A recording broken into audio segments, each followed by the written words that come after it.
Assalamualaikum warahmatullahi wabarakatuh. Bismillah, walhamdulillah, wassalatu wassalamu ala rasulillah wa ala alihi wa ashabihi wa mawalah. La haula wa la quwata illa billah. Amma ba'du. Sahabat titik ba, dimanapun Anda berada, alhamdulillah pada hari-hari mendekati bulan suci Ramadan 1444 Hijriah, kita berjumpa lagi dalam pengajian online di pesantren ilmu eksakta online di titik ba official, yaitu pengajian Al-Hikam sebagai pintu kulhu. Kali ini adalah episode yang ke-12. Alhamdulillah sudah semakin rutin. Kemarin ada pengajian yang ke-11 dan hari ini ke-12. Jadi berurutan. Mudah-mudahan berikutnya bisa seperti itu, berurutan terus sampai memasuki bulan Ramadan, dan bulan Ramadan juga mudah-mudahan bisa tanpa jeda setiap hari kita adakan pengajian ini. Mudah-mudahan bermanfaat bagi diri saya sendiri, keluarga saya, dan sahabat pemirsa titik ba official dimanapun Anda berada. Kali ini kita masih membahas kalam yang ke-13 dari Syekh Ibnu Athaillah As-Sakandari. Jadi pengajian di sini episodenya ke-12, masih kalam yang ke-13. Kalam yang ke-13 dimulai dari kaifa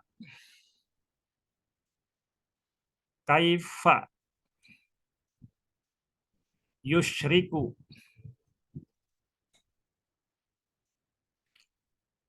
qalbun, bagaimana bersinar hati seperti matahari, suwarul akwani muntabi'atun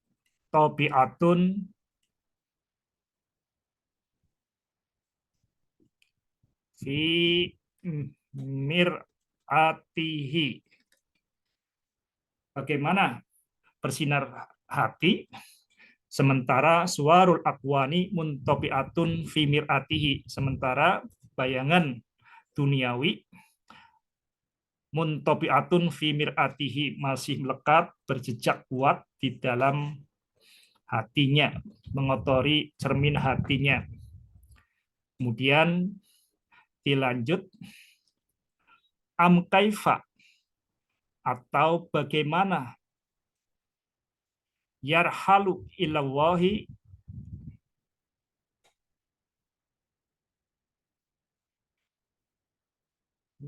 dan bagaimana bisa berjalan menuju Allah, wa huwa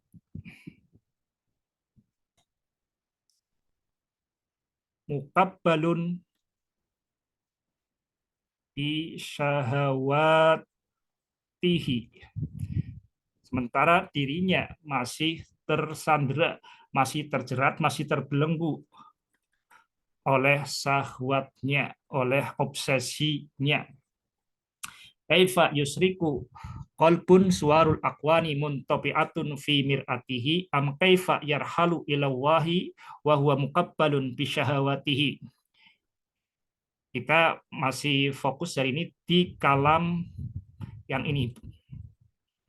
Am kaifa yarhalu ilallahi wa huwa muqabbalun bi syahawatihi, dan bagaimana kita bisa berjalan menuju Allah sementara diri kita masih terbelenggu, masih tersandra dengan obsesi-obsesi kita sendiri, masih ngeyel mengikuti keinginan-keinginan duniawi kita.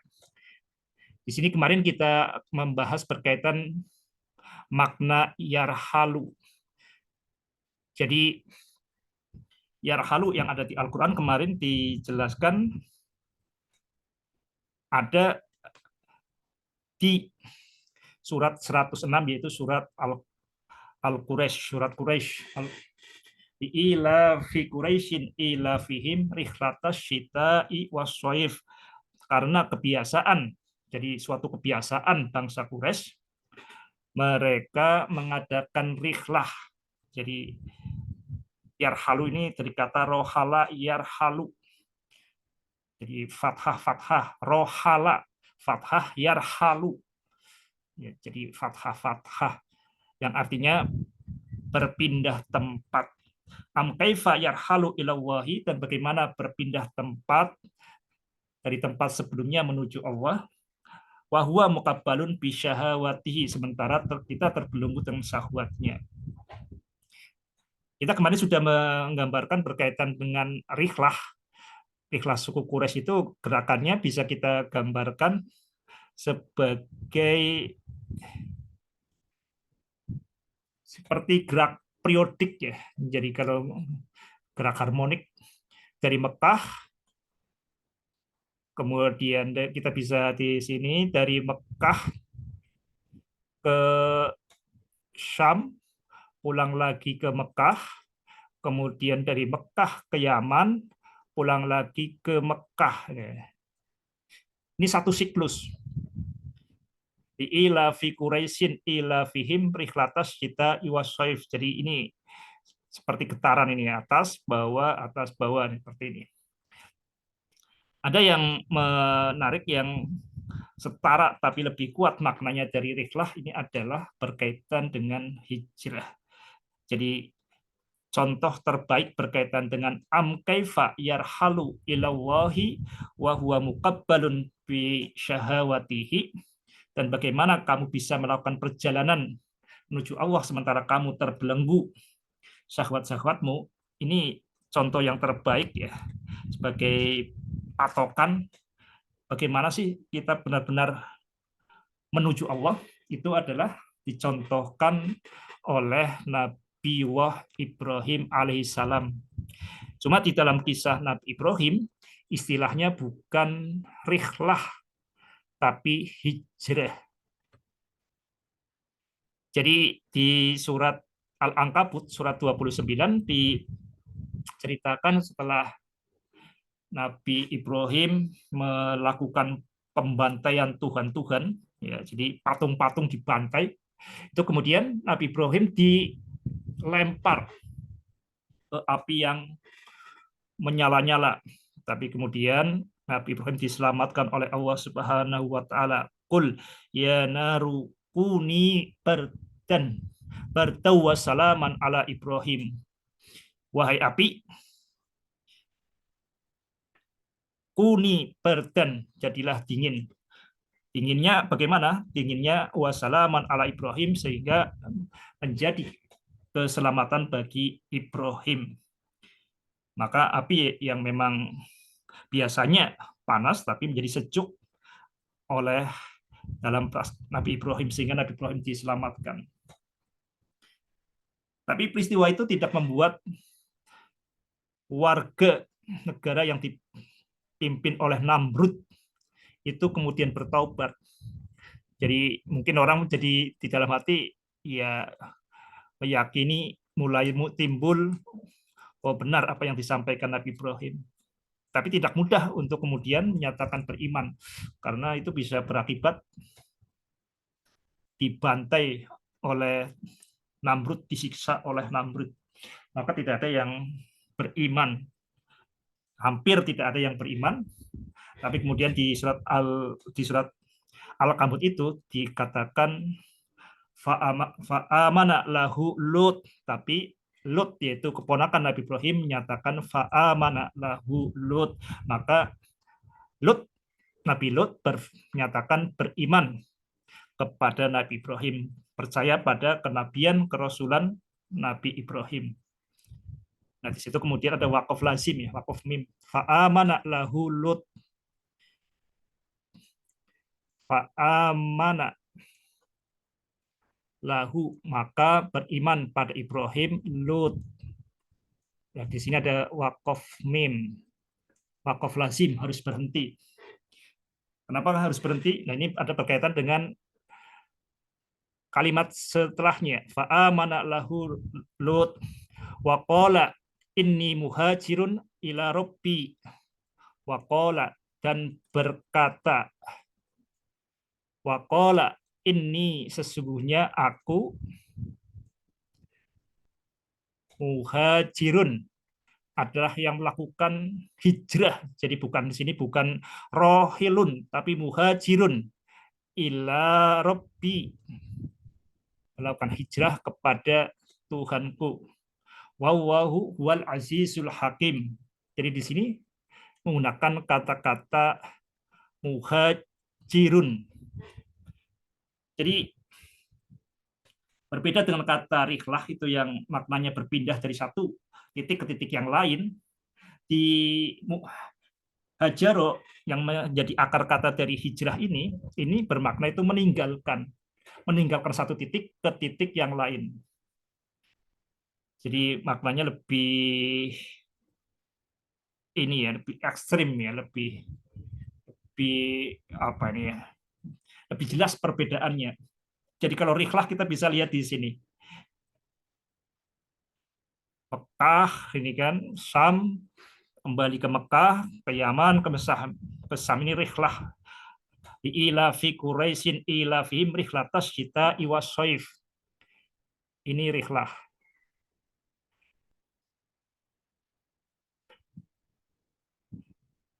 Kita bandingkan dengan yang dilakukan Nabi Ibrahim. Kalau Nabi Ibrahim itu di sini menggunakan kata inni muhajirun ila rabbi. Nah, ini pentingnya wakaf mim di sini. Ini ada sebagian tafsir mengatakan waqala inni muhajirun ila rabbi, dan berkata sesungguhnya aku adalah muhajirun ila rabbi. Muhajirun ila rabbi, ini muhajirun ila rabbi, ini siapa yang mengucapkan? Apakah Lot atau Nabi Ibrahim? Nah, ini kalau yang menggunakan di sini adanya wakaf lazim, wakaf yang harus berhenti, ini supaya kita tidak menghubungkan perkataan ini ke Lut, tapi ke Nabi Ibrahim. Ini lebih jelas kalau disambungkan dengan ayat setelah ini ya. Jadi inni muhajirun ila rabbi. Ini ada dua tafsir. Yang pertama yang mengatakan ini ucapan Nabi Lut, yang kedua ini ucapan Nabi Ibrahim. Tapi yang lebih kuat ini adalah kata-kata inni muhajirun ila rabbi adalah ucapan dari Nabi Ibrahim Khalilullah. Sesungguhnya aku adalah muhajirun ila rabbi, yang hijrah kepada Tuhanku.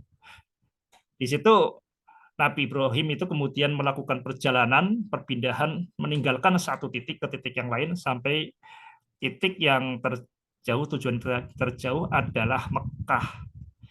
Jadi Mekah itu bukan di titik keseimbangan ya. Ini kalau kalau kayak gelombang ini kan ini berarti titik keseimbangan. Nah, ini titik O. Atas, bawah, bawah, atas. Tapi kalau di ini muhajir ila rabbi, ini Mekah menjadi tujuan. Jadi satu titik, kemudian Nabi Ibrahim di hijrah yang paling dramatis yang sampai sekarang kita peringati, yaitu dengan pembangunan Ka'bah. Jadi pertama pembuatan kota Mekah, perintisan kota Mekah. Nabi Ibrahim membawa Ismail ke Mekah, dan kemudian ketika itu datang lagi, itu kemudian membangun Ka'bah. Jadi ini perjalanan Nabi Ibrahim itu seperti ini ya. Jadi di Mekah itu sebagai tujuannya. Ini muhajirun ila robbi. Bandingkan di sini, ini Mekah di sebagai titik keseimbangan. Sahabat titik Pak, dimanapun Anda berada, jadi ini titik ekstrim ya, istilahnya titik terbaik, ekstrim ideal dari yarhalu ila robbi, melakukan perjalanan kepada Allah Subhanahu wa taala, ya berarti hijrah kepada Robbi. Kaifa yarhalu? Kaifa yarhalu illallah wa huwa muqabbalun bi syahawatihi. Nah, Syekh Ibnu Athaillah As-Sakandari memilihkannya kata yarhalu, bukan yahjuru, bukan kaifa yahjuru ilallah wa huwa muqabbalun bi syahawatihi, tapi kaifa yarhalu ilallahi wa huwa muqabbalun bi syahawatihi. Jadi lebih soft ya, lebih lunak. Lebih lunak. Jadi kalau yang ini muhajirun ila robbi ini adalah hijrah.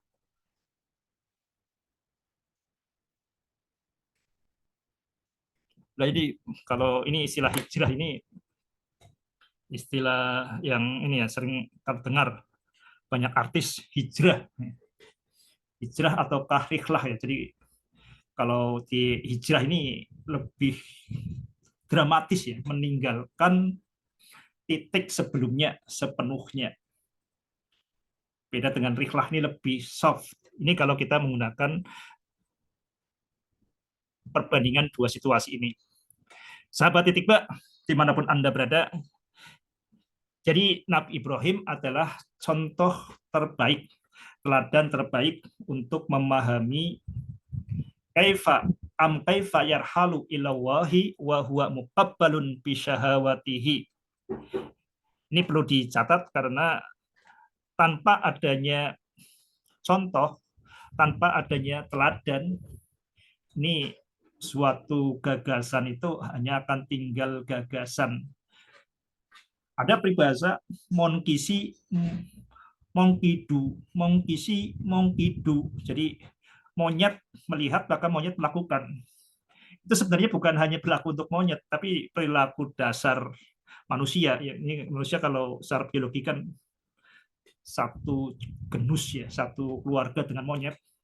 Itu perlu melihat contoh konkret untuk kemudian bisa diikuti. Monkisi monkidu. Kalau monyet tidak melihat, ya monyet tidak akan melakukan. Monyet melakukan karena melihat. Monkisi monkidu. Termasuk manusia juga. Nah, berkaitan dengan kaifa yarhalu ilallahi wa huwa muqabbalun bi syahawatihi. Bagaimana kita dapat melakukan perjalanan menuju Allah sementara kita masih terbelenggu oleh keinginan kita. Kita punya rencana sendiri yang lebih kuat bisyahawatihi. Sahabat titik Mbak, dimanapun Anda berada, kita akan tinjau ulang berkaitan dengan apa yang dimaksud syahwat ya. Muqabbalun bisyahawatihi. Jadi muqabbalun bisyahawatihi. Muqabbalun bisyahawatihi. Muqabbalun ini bentuk isim maf'ul ya. Jadi ini mirip dengan mukarrom, karoma, mukarrom. Mukarrom itu kalau ini bentuk dasarnya itu kan berarti fa'ala karroma, yukarrimu takriman. Jadi memuliakan, dan orang yang memuliakan namanya mukarrim, orang yang dimuliakan namanya mukarrom. Ini muqabbalun, ini berarti yang terkabel. Kabel itu artinya belenggu. Kabel ya, asal yang sekarang kita gunakan bahasa hari-hari ya, kabel listrik itu asalnya bahasa Arab yaitu kabel. Kabel ini kabel yukabilu takbilan, ini yang membelenggu namanya mukabil, yang terbelenggu namanya mukabbal. Ya, ini fathah nih. Jadi kalau mukabil yang membelenggu, yang merantai. Mukabbalun yang dirantai. Bedanya di fathahnya ini ya. Ini isim maf'ul. Kaifa yarhalu illallahi wa huwa muqabbalun bi syahawatihi. Muqabbalun terbelenggu oleh siapa? Bi syahawatihi. Jadi terbelenggu oleh keinginannya sendiri. Bi syahawatihi. Kaifa yarhalu ilallahi wa huwa muqabbalun bi syahawatihi.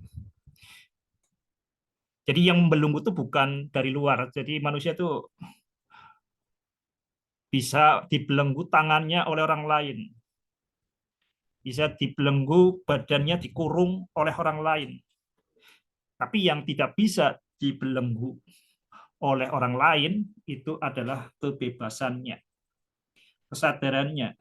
Itu nggak bisa dipaksakan. Jadi diri manusia yang paling dalam itu tidak bisa dipaksakan. Yang bisa dipaksakan oleh orang lain itu ya fisiknya. Jadi orang lain itu tidak bisa membuat kita sedih, kecuali kita sendiri yang memilih sedih. Orang lain nggak bisa membuat kita bahagia, kecuali kita sendiri yang memilih bahagia. Jadi manusia itu sebenarnya nggak bisa didikte oleh siapapun, tidak bisa menjadi mukabbalun, tidak bisa terbelenggu oleh apapun. Nah ini yang belenggu manusia ya dirinya sendiri, termasuk rihlah menuju Allah itu terbelenggu oleh dirinya sendiri, oleh syahwatnya sendiri. Jadi syahwat ini adalah bentuk masdar ya, bentuk jeren. Kata jerun atau bentuk masdar ini berarti bentuk sumbernya, jadi bentuk bentuk apa yang tidak tergantung waktu. Jadi pekerjaan yang tidak tergantung waktu. Jadi kalau ini asal katanya dari fiil syaha yashu, yaitu memiliki keinginan kuat. Itu kan syaha itu bentuk bentuk lampau, past tense. Fa'ala yashu bentuk present sekarang, itu kan berarti berkaitan dengan waktu. Tapi kalau syahwatun ini berarti keinginan yang sangat kuat yang tidak memperhatikan, tidak tergantung dengan waktu. Jadi ini berkaitan dengan keinginan yang sangat kuat. Mungkin satu terjemahan yang bisa dipadankan pada konteks tertentu itu obsesi, yang terobsesi. Di Al-Quran ini dirinci berkaitan dengan obsesi syahwat ini. Syahwat ini dikatakan oleh Allah Subhanahu wa taala di surat yang ketiga, surat Ali Imran ayat ke 14 ya, 3:14 pi ya. Jadi Quran surat 3 ayat 14 ya. Ini pas hari ini tanggal berapa nih? Hari ini oh ya pas ya ini 13 Maret ya, ini pas tanggalnya nih 14 Maret. Nih ada peringatan Hari Pi ya. Ini di Quran surat 3 ayat 14 dikatakan zuyina linnasi. Ini menarik ya, kita akan tinjau ulang. Kita sudah bahas sekilas kemarin, kita akan bahas lebih dalam di sini. Zuyina linnasi. Zuyina ini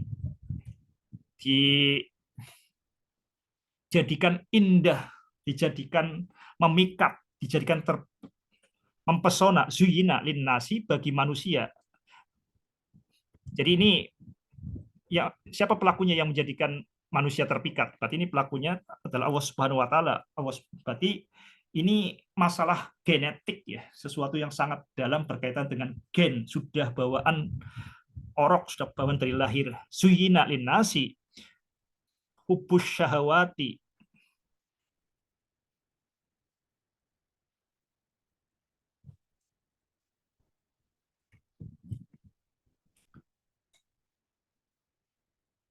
Nah, dibuat indah bagi manusia hubus syahawati. Jadi manusia secara genetik diciptakan secara genetik, secara fitrah hubus syahawati, mencintai keinginan yang sangat kuat.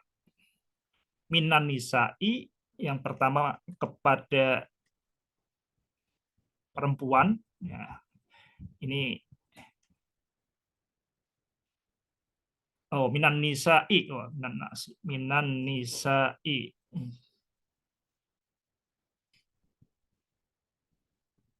Ini menarik di ini ya. Di bahasa Arab ini berkaitan dengan perempuan itu menarik. Jadi di kalam kalam yang pertama, penggal pertama dari kalam ke-13 itu kan kaifa yusyriku qalbun suwarul akwani muntabi'atun fi mir'atihi. Mir'atihi ini cermin. Mir'atun. Mir'atun, cermin. Tapi kalau mar'atun itu artinya perempuan.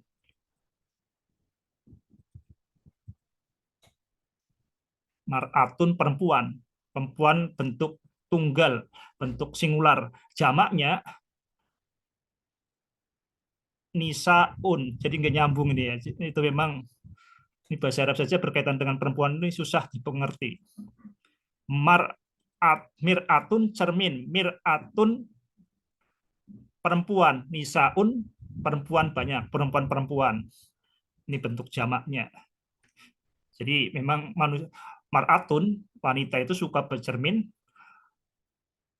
mar'atun menjadi nisaun ini susah dipahami. Ini dari mana mar'atun menjadi nisaun? Tapi demikianlah perempuan ya.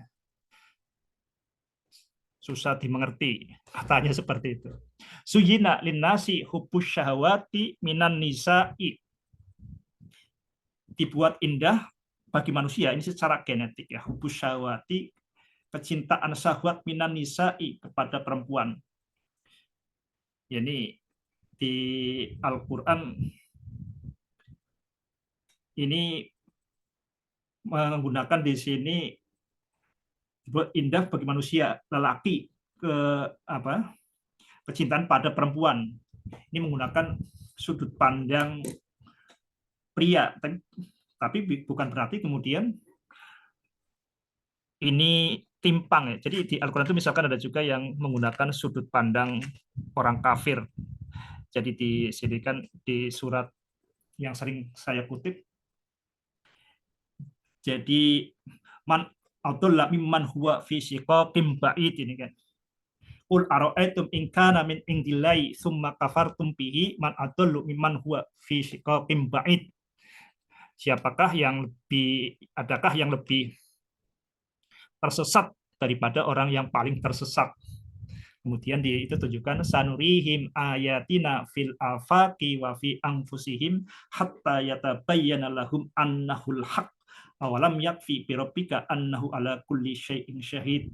Ini jadi nanti orang kafir itu nanti akan tahu kebenaran Al-Qur'an itu dari mengamati dunia luar, mengamati alam semesta, kemudian nanti ujung dari pengamatan alam semesta itu kemudian harus mengenali diri sendiri, dan ujung dari mengenali diri sendiri akan sadar bahwa ada program yang menyebabkan manusia itu ada. Jadi manusia bisa tahu diri sendiri itu bukan tanpa bukti, bukan tanpa dasar. Manusia bisa tahu itu karena ada programnya. Annal haq, sesungguhnya Al-Quran benar. Ini menggunakan sudut pandangnya orang kafir nanti seperti itu. Tapi bukan berarti ini Al-Quran ditujukan ke orang kafir. Nah, seperti ini berkaitan dengan zuyina linnasi hubbus syahawati minan nisa'i, ini seperti ditujukan kepada pria, tapi bukan berarti kemudian ini tidak relevan bagi kaum wanita. Oke, kita kembali ke sini. Zuyina linnasi hubbus syahawati minan nisa'i, dibuat indah secara genetik bagi manusia, mencintai obsesi yang sangat kuat, yang tidak bisa dikendalikan. Ini sudah dari sananya, nggak bisa dibuat-buat, yaitu kecintaan kepada perempuan, wal banina, dan kepada anak keturunan,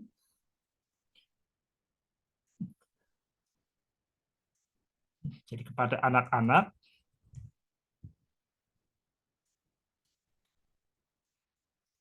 dan yang ketiga ini agak panjang nih ya, wal qanatiril muqantarati, wal qanatiril muqantarati minadz zahabi wal fiddati, ya, dan tumpukan kekayaan dari yang berupa emas dan perak. Emas itu berarti ya mata uang kelas 1, wal fiddati, dan perak. Kemudian wal khailil musawwamati, kendaraan yang branded yang terpilih.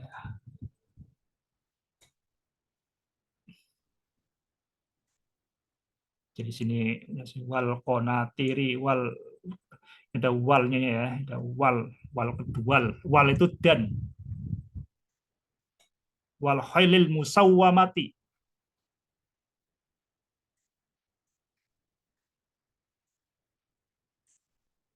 Ini sahabat di rumah bisa mengecek di surat 3, surat Al Imran ayat 14 ya. Wal khailil musawwamati, dan kendaraan tumpangan ya, kuda-kuda yang terpilih. Dulu transportasi favoritnya adalah kuda yang terpilih. Kemudian yang kelima, wal an'ami, dan binatang ternak. Dan yang keenam, wal hars, ladang. Nisa hukum harsul lakum, dan wanita adalah ladangmu. Ini dimulai dari Anisa, Anisa hukum harsul lakum, diakhiri dengan ladang di sini. Ini yang dimaksud dengan syahwat. Al-Quran memberikan perincian. Jadi ini sudah dari sananya ya. Manusia itu memiliki syahwat demikian. Jadi yang kita bisa akan lihat satu persatu. Ini contoh yang sangat menarik berkaitan dengan kasus yang ramai akhir-akhir ini, terkait kasus yang kemarin Verdi Sambo, kemudian kasus Rat Tikus ya, Rafael siapa, Alun Tri Sambo Do. Nah, itu kemudian juga kasus Jenderal Teddy Minahasa, atau kasus-kasus yang lain kita bisa melihatnya dengan berkaitan dengan masalah syahwat ini, pengelolaan syahwat, pengelolaan sesuatu yang secara genetik ini mau diarahkan kemana. Kita akan tinjau, coba kita akan menggunakan sudut pandang ayat ke-14 dari surat Al-Imran ini. Betapa kuatnya kecintaan pada wanita, atau kalau bahasa ini berarti pengaruh kuat dari seks ya. Bahkan kalau sahabat membaca karya Sigmund Freud, psikoanalisis, itu seks itu, naluri seksual itu, nafsu seks itu mempengaruhi manusia itu sangat kuat. Jadi orang bisa berperilaku yang aneh kalau dilihat ini, tapi itu dorongan yang sangat-sangat kuat, dan itu nggak bisa dilawan dengan pemikiran. Makanya di Islam itu untuk melawan itu ya lawannya adalah dengan zikir, dengan sesuatu yang muncul tanpa pikiran, yang namanya naluri, itu diredamnya juga dengan sesuatu yang tanpa pikiran lagi, yaitu zikir. Zikir dengan kemudian puasa, yaitu untuk meredam, mengelola supaya nafsu seks ini bisa diredam. Jangan sampai kemudian syahwat ini yang menguasai kita, tapi kita yang menguasai syahwat. Pada pertemuan kemarin kita sudah menyatakan bahwa yang namanya syahwat itu seperti energi nuklir. Kita bisa, ini syahwat ini adalah energi nuklir, EMC kuadrat. Ini mau dijadikan kebaikan, ya ini menjadi kebaikan yang luar biasa. Kalau dijadikan kerusakan, ini juga kerusakan yang luar biasa. Kita bisa lihat dari kasus Sambo itu bagaimana seorang irjen, bahkan seorang kadif propam, propam itu kadif, kepala divisi propam, profesi dan keamanan, jadi polisinya polisi. Jadi kalau polisi itu menjaga supaya hukum bisa ditegakkan, jadi menindak yang melakukan pelanggaran hukum, nah ini kadif divisi Propam ini yang menindak polisi yang melanggar hukum. Nah, ini Verdi Sambo ini kepalanya. Jadi kalau ya polisi yang paling bersih lah.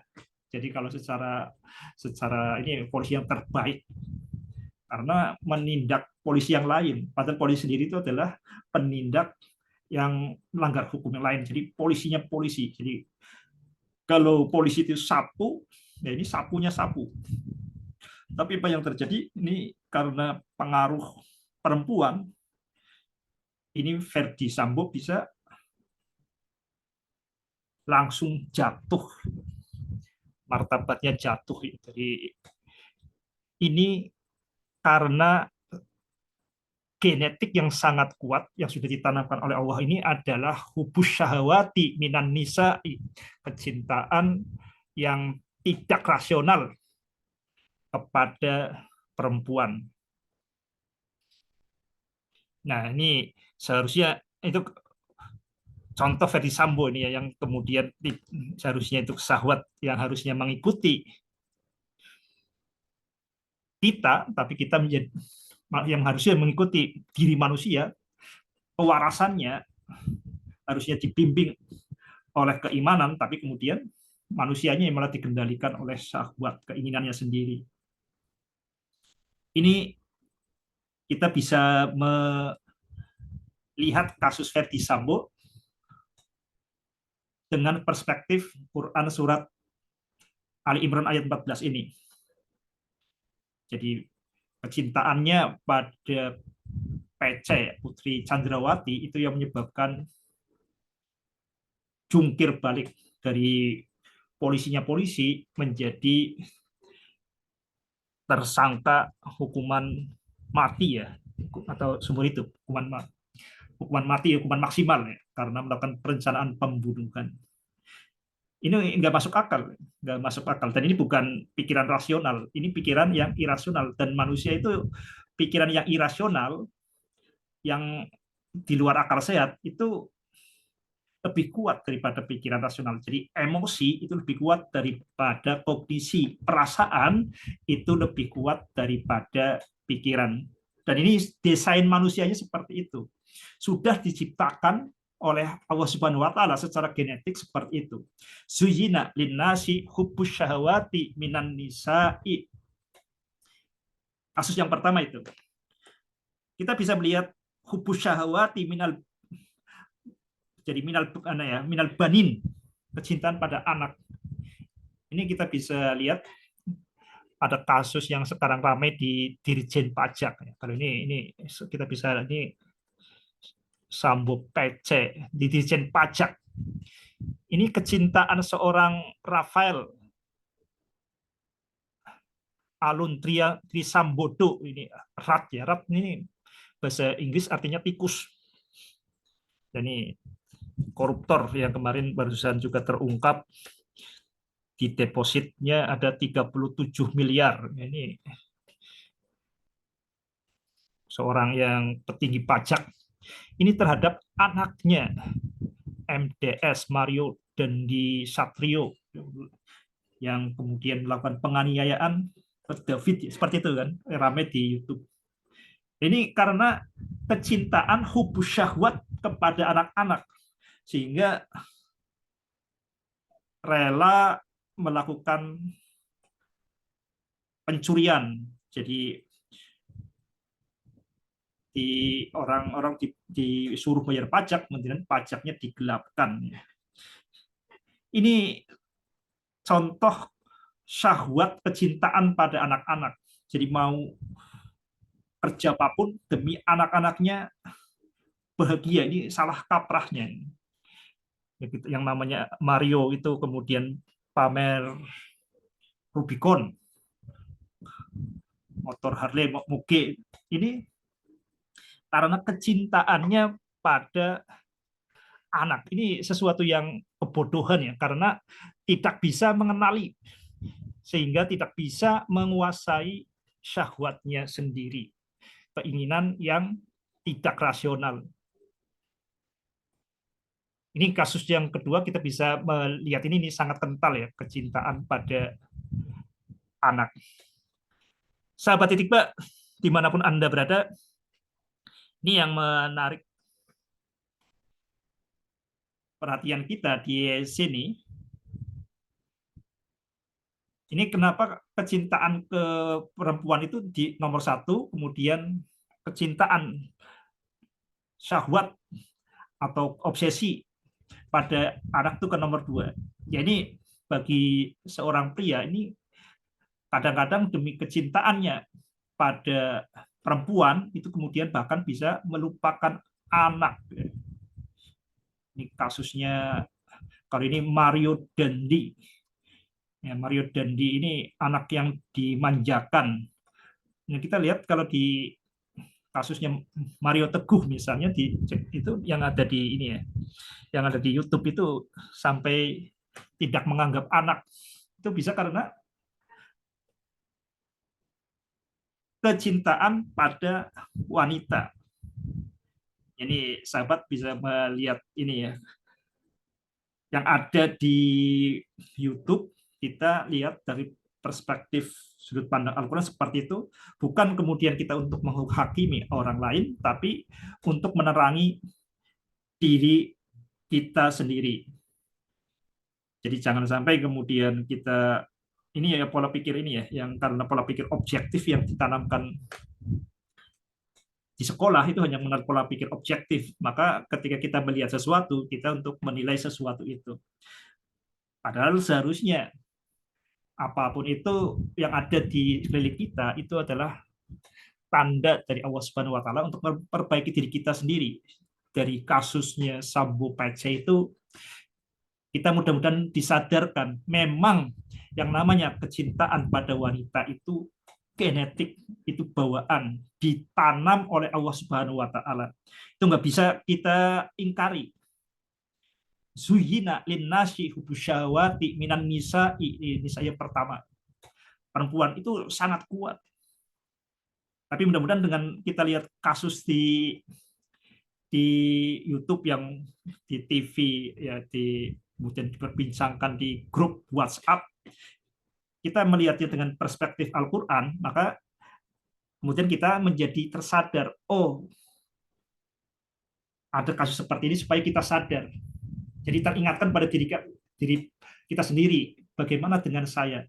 Bagaimana kasus kesalahan yang dilakukan orang lain itu menjadi bekal bagi kita untuk melakukan perbaikan. Jadi ada peribahasa yang sering dipotong ya, ini bahasa yang ini kan experience is the best teacher, yang namanya pengalaman adalah guru yang terbaik. Ini sebenarnya kan ada kelanjutannya. Tapi hanya orang bodoh yang belajar dari pengalamannya sendiri. Jadi kita dengan membaca Al-Quran, mudah-mudahan kita terhindar dari kebodohan untuk belajar hanya dari pengalaman sendiri. Kita bisa belajar dari pengalamannya orang lain. Dari kasus Sambo PC, Putri Candrawati, kita sadar untuk lebih menguasai syahwat, obsesi berkaitan dengan perempuan yang menyebabkan kita jadi gelap mata. Yang kedua, dari kasus Rat, ya, Rafael Aluntri Sambodo dan Mario, itu kita jadi lebih sadar bagaimana kita memberi perhatian yang tepat kepada anak. Jadi anak itu bisa menjadi bencana. Dan dari kasusnya Mario Teguh, ya, kita bisa lihat jadi kecintaan pada perempuan kadang-kadang membuat kita tega kemudian melupakan anak sendiri. Itu peringatan untuk bapak-bapak. Sahabat Titik Pak, dimanapun Anda berada, ini dua hal ini yang sangat kuat ya. Jadi ini seharusnya syahwat pada wanita, jadi hubus syahwati minan nisa iwal banin, ini yang dua teratas ini seharusnya menjadi aset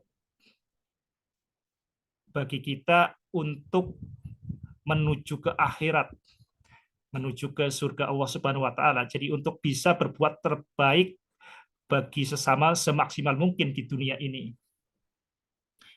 Karena ini aset yang terbaik, kita harus secara sengaja menyempatkan diri, waktu, energi untuk membimbing istri dan membimbing anak. Sahabat titik bat dimanapun Anda berada, ini kita bisa lihat di Al-Quran ini tentang dua aset ini. Ini kita bisa baca di surat 63, surat Al-Munafikun. Ya ayyuhalladzina amanu la tulhikum amwalukum wala auladukum an dzikrillah wa may yaf'al dzalika faulaika humul khasirun. Nah, ini kita bisa lihat di sini kalau dalam perspektif titik B kita akan gambarkan seperti ini ya. Ya ayyuhalladzina amanu la tulhikum amwalukum wala auladukum an dzikrillah.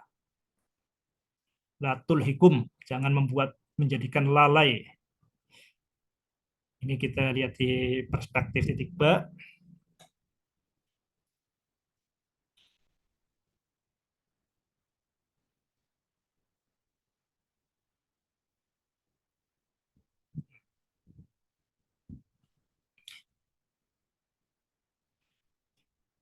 Jadi diri manusia ini harusnya terhubung, yang makanya arahnya seperti ini, harusnya terhubung.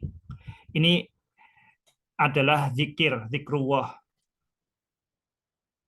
Ini adalah zikrullah. Jadi kita selalu terhubung dengan nama Allah. Bismillah. Ya ayyuhalladzina amanu la tulhikum amwalukum wala auladukum an dzikrillah. Jangan sampai kemudian ini yang bisa melupakan ini dua tadi ya. Jadi ini harta yang lain di sini ya. Ini bisa membuat lupa. Kita bisa lihat di surat yang ke-64, surat At-Tahubun. At-Tahubun itu artinya pengungkapan kejahatan, keburukan. Ya ayyuhalladzina amanu Ya ayyuhalladzina amanu inna min azwajikum wa auladikum aduwwan lakum fahdharuhum.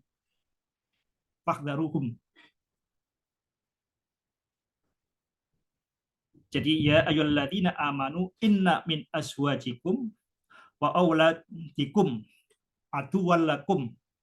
Jadi di dalam dari istrimu dan dari anak-anakmu itu bisa menjadi musuh ya. Jadi yang yang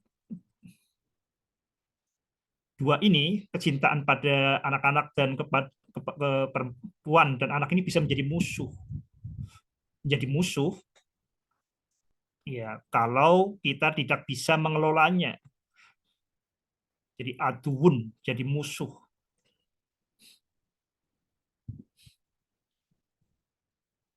Dan sahabat titik Pak, dimanapun Anda berada, ini berkaitan dengan kecintaan kita kepada kecintaan seorang pria kepada perempuan, yaitu sesuatu yang sangat kuat ya.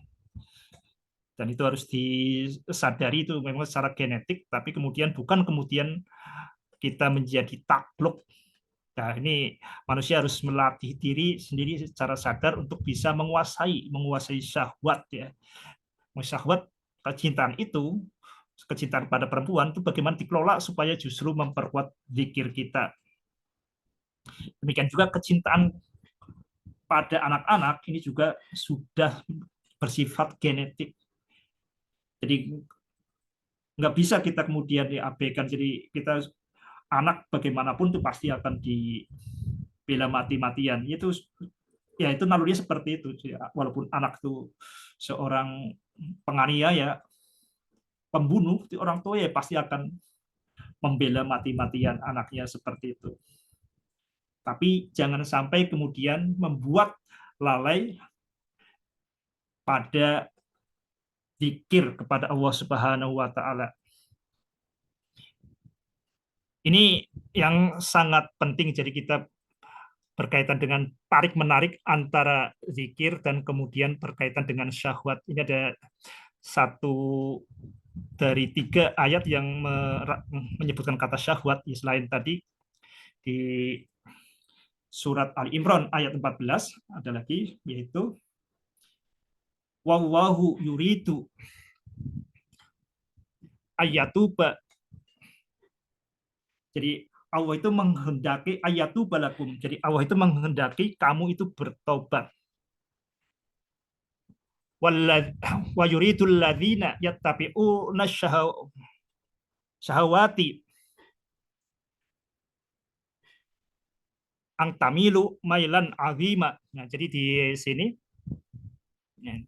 kita di sini ada tarik menarik ya, ditarik menarik kita antara yang kebaikan, kalau yang dikehendaki Allah tentu adalah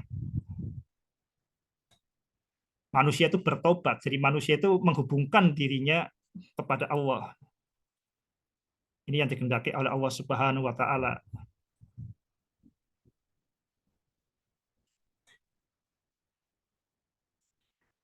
Jadi waw yuridu ayyatu balakum. Jadi taubat. Jadi yang dikehendaki adalah Allah itu menghendaki kita itu taubat. Taubat itu artinya kembali.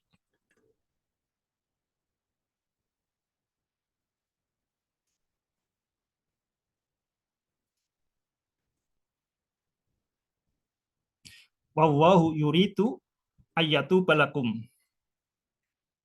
Bisa dicek di Al-Qur'an ya, di sini surat apa ini ya. Tapi di kemudian wa yuridul ladzina yattabi'una syahawati ang tamilu mailan azima. Tapi kemudian orang-orang yang mengikuti syahwatnya itu menghendaki kita jauh dari Allah. Jadi 2 tarik menarik seperti ini. Tapi ada hal yang menarik di sini. Jadi yang pertama yang dikehendaki Allah ini adalah taubat. Ini misalkan diri kita di sini ya. Jadi ini pertempuran di dalam diri kita ya. Taubat ini berarti kita itu mengikuti hati nurani.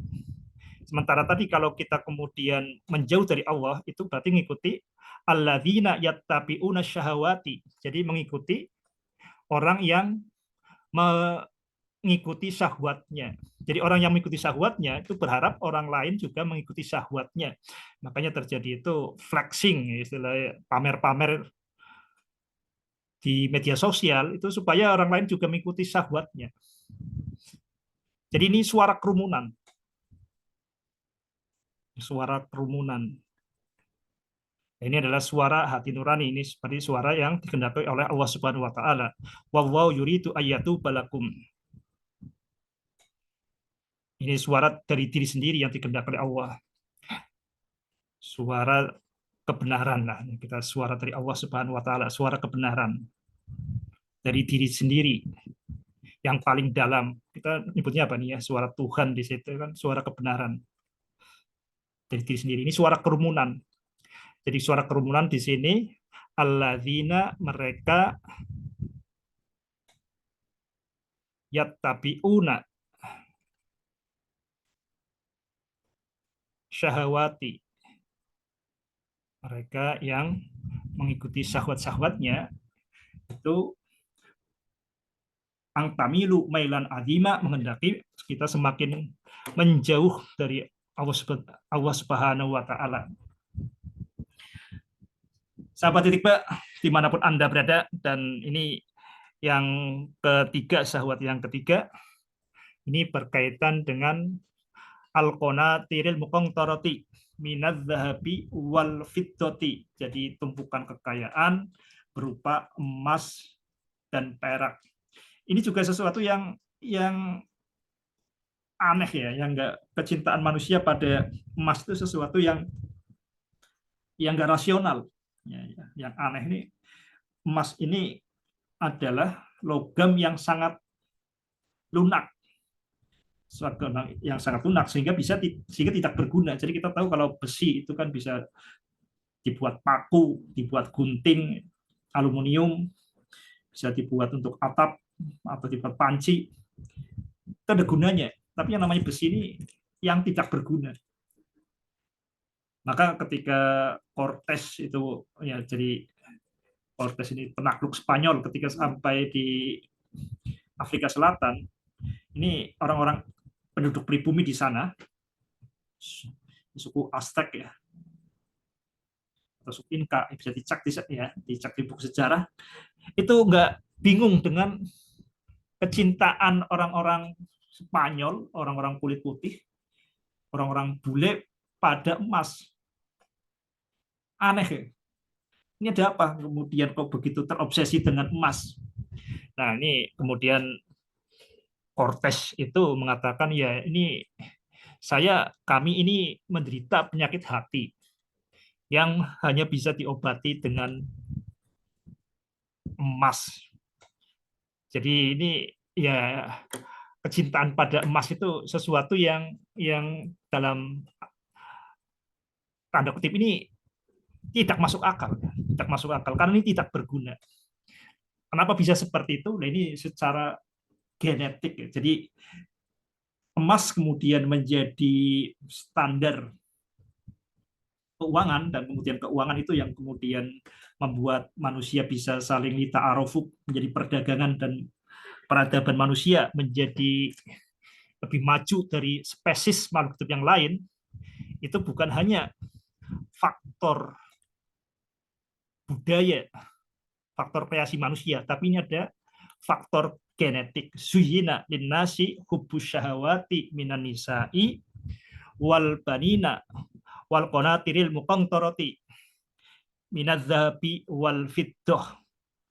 Jadi dijadikan kecintaan manusia, keinginan yang tidak rasional antara lain pada penumpukan kekayaan berupa emas dan perak. Demikian apa yang dapat saya sampaikan pada kesempatan kali ini. Mudah-mudahan bermanfaat. Ya ayyuhalladzina amanu taqullaha wa qulu qawlan sadida yuslih lakum a'malakum wa yaghfir lakum dzunubakum wa may yutillaha wa rasulahu faqad faza fawzan 'azima. Wassalamualaikum warahmatullahi wabarakatuh.